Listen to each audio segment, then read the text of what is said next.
Hey, ladies and gentlemen, this is Andrew Snorton with Creative Community Solutions. And as you know, we cover a little bit of everything from arts and entertainment, sports, and different topics in between. And every once in a while, we get an opportunity to talk with some great people doing some really great things. And I'm so excited to have, uh, I'm going to let her introduce herself because this is just awesome to have just someone who's a great community steward, things along those lines. So, ladies and gentlemen, let people know who you are. Well, thank you so very much. I'd like to first thank you, Mr. Snorton, for this opportunity to talk a little bit about myself and the organization and some upcoming events. I'm excited about it. So my name is Quintasha Swanson, and I am the founder and executive director of the Haven of Help, Inc., which is in Austell, Georgia. The Haven of Help, Inc., we focus on 5 key areas in which we'd like to help individuals and families.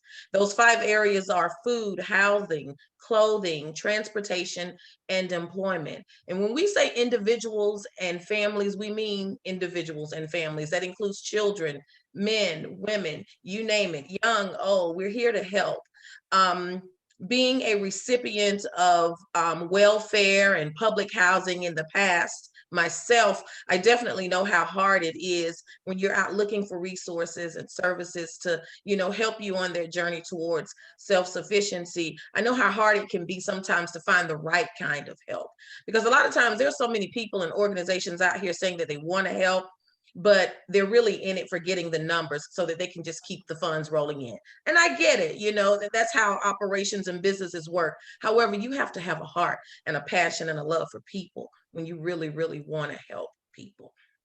And you said a lot right there. It's about being passionate, but being purposeful and doing what you can with what you have. And then Exactly. as you add more, you can do more. So you did a great job of explaining the mission and purpose of the nonprofit, the different audiences that you're trying to reach. And to my understanding, as we get early into the winter holiday season, you've got a great event that really highlights our youth. And it's a way for the community to rally around the youth in a very relaxed and lighthearted manner. So can you walk through with us the event you've got coming up and some of the neat things that are tied in with the event? Okay, well, under our umbrella of employment, some of the things that I do, I work with teens, helping them gain employment, teenagers ages 15 to 18. And during that, we host events like career development workshops for our young people, where we have employers to come in and interview them. And the difference between our career development workshops and others is, for one, the employers that we have, I'm big on quality over quantity, and I only utilize 20 young people per session. And that way I can only invite 4 or 5 employers. But the key is finding employers that actually have 3 or 4 positions available for those 20 young people, because I'm a firm believer in not wasting anybody's time. And that includes our teens, because when you're dealing with teenagers on a Saturday afternoon, there's so many other things that they could be doing. But if they decide to come into a career development workshop and spend those 4 or 5 hours, that lets me know that they're really serious about wanting to work. And I want to make sure that people in areas of leadership, positions of leadership and things like that, don't think that I'm going to allow them to come in and just take advantage of these young people, because Miss Quinn, as the young people call me, don't play that. So, and another opportunity came up because I've had several of the young people, they talked to me about some of their goals for careers, for their future. All of them, and I'm not going to say unfortunately, I'm just going to say that a lot of them are not wanting to go to college. And you know what? I get it. I understand that. That's not a path for everyone. So I actually had one of my young people come to me recently and ask, Miss Quinn, what do I need to do if I want to be a stand-up comedian like Kevin Hart? And I said, I'm a Kevin Hart fan. So, I said, you know what, honestly, I have no idea, because no one has ever asked me that before. I said, but I do believe that you would have to be comfortable performing or standing in front of an audience of a lot of people, getting on a stage and things of that nature. So I said, would you be able to do that? And he said, yes, ma'am. I said, okay, I'm going to see. And so that sort of prompted me to sort of reach out and see, well, if he's interested in it, there's probably other kids that's interested in this same type of career path. I said, so what I'm going to do is find some local businesses that wouldn't mind allowing us to come in, invade their space for an evening, for a few hours, to have a stand-up comedy show. This is going to be our first official fundraiser for the Haven of Help, and it is called the LOL stand-up comedy show. And everybody knows that LOL is laugh out loud. So I named it that to sort of, get the kids excited about it. You want to speak their lingo when you're dealing with them. And it's going to feature teen comedians ages 13 to 19. And the comedians that we have coming on the stage as a part of the lineup, they've never done this before. So this is a first, not only for me, but for them. And I am so excited. I'm excited about the fact that they're not afraid, that they're not letting fear or anything keep them from wanting to, try something new or try something different. Because I've learned throughout my years, sometimes, fear of failing, can keep you from not pursuing certain things or keep you from just trying. And I'm just proud of these young people for just trying. We have 5 comedians that will be a part of our lineup. And I'm looking at my flyer here because I want to make sure I have all these names correct on here. We have Big Daddy Jimmy, who's 19 years old. We have the Foreign Boy, who is 16 years old. We have Sonny G, who's 13. We have Samaria, who is 15, and we also have Lee Dunn, who is 19. And these are young people from different counties, different areas. They saw the information out there. They reached out. They were first in line. They got their information in, so they are a part of the lineup. We also have a special surprise with a performance during our intermission by a group called Diamonds from Lisa's Dance Spot, which is also located here in Austell, Georgia. So the event is going to be held Saturday, December 4th at 6 p.m. at the Cynical Coffee and Bistro, located at 2844 Veterans Memorial Highway in Austell, Georgia.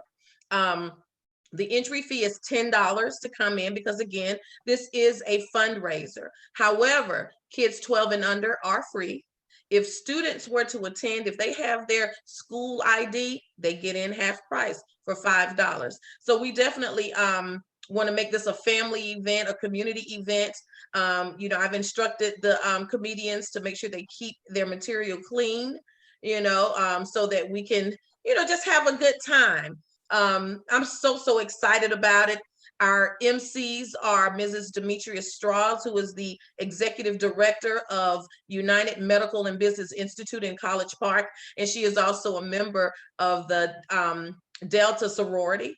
Also, a young man by the name of Zayday is our co-MC, and Zayday is another young person. He wanted to be a part of it, and I said, you know what, why not have 2 MCs? Why not, So we're really excited about the comedy show, and I'm hoping that this won't be just a one-time thing. Well, I tell you what, you're just the way you described it. It's a great way for youth to take the spotlight. It's family centered. You're making it cost accessible for everybody. Proceeds are going back to the nonprofit to help support, programs and things along those lines. And like you said, the first weekend of December, the first Saturday of December, a great way to kind of engage in holiday cheer. But not only that, like you said before, you're taking time to listen to young people and ask yourself, based on what they're sharing with you, what can you put in place? And to your point, like you said before, this is the first time you're doing it, but clearly it won't be the last time. What are the best ways for people to find out more about your nonprofit, website, social media, and even if they can't come to the event on December 4th, to go ahead and put a donation in there to support the great work you're doing? Okay, so with the organization being fairly new, we are building a website right now. It's definitely coming. However, if you were to Google us, you would definitely see us on Google. Our website is coming very soon. If someone wanted to donate, all they need to do is give me a phone call. My phone number is 404-454-9347. And I tell people all the time, if it's dealing with anybody in our community wanting to help me, to help others, ring this phone anytime, because as long as I pay this bill, I'm going to answer it, you know? Also, the email for the organization is thehavenofhelp@gmail.com. You can definitely send me an email with your information and I will get back to you immediately. Again, if there's any checks or money orders that people would like to just send, you can make those out to the Haven of Help. We are definitely building this organization. You know, when I think about nonprofit organizations, this organization of mine has been in operation since 2014. However, when you learn about something, it's new to you. And I had never had a nonprofit before. You know, in my community in College Park, people used to always say, all of the wonderful things that you're doing in the community, you should have a nonprofit. You should have a nonprofit. However, at that time, I never knew what having a nonprofit meant. So, you know, we have to learn these things. We have to seek information from people that are doing the things that we're wanting to do. And so initially, when I first started this, I couldn't do a lot of things because I didn't know. I had to get answers to questions. I had to get information. So now that I've learned, and and I tell people, don't be afraid to call and ask questions. Don't be afraid to call local government, federal government, state government. These people, they work for us, and that's what they're there for, to help us to understand when you're wanting to do some things like this. You know, Mr. Snorton, I just have to say I'm so truly blessed with this organization. Things are definitely moving really quickly, more quickly than I had anticipated with this, but I'm ready. I'm ready. I've been ready for a long time. So I'm really excited about it. I hope everyone can come out. If you can't come out, definitely reach out to me via email at thehavenofhelp@gmail.com, or give me a call again at 404-454-9347. And let's see what we can do, you know, to help build communities by helping individuals. Well, I tell you what, you have been so generous with your time to walk through your story, walk through the fact that you've been ingrained in the community, and now you're putting things together on a level, like you said, you're helping so many different people. And as has been stated, December 4th, 6 p.m., great way to support youth and not only bridge that gap, but also keep supporting the great work taking place. We'll make sure to have this link embedded in our recap article coming soon at asnortonccs.com/blog. And we'll also make sure to have it as a YouTube link. So even after the article is out, we're going to go ahead and make sure people can catch the entire video. We want to thank Ms. Swanson for her time. We want to thank you, our wonderful audience, for taking time to support. So until next time, take very good care, and we look forward to seeing you real soon. Thank you.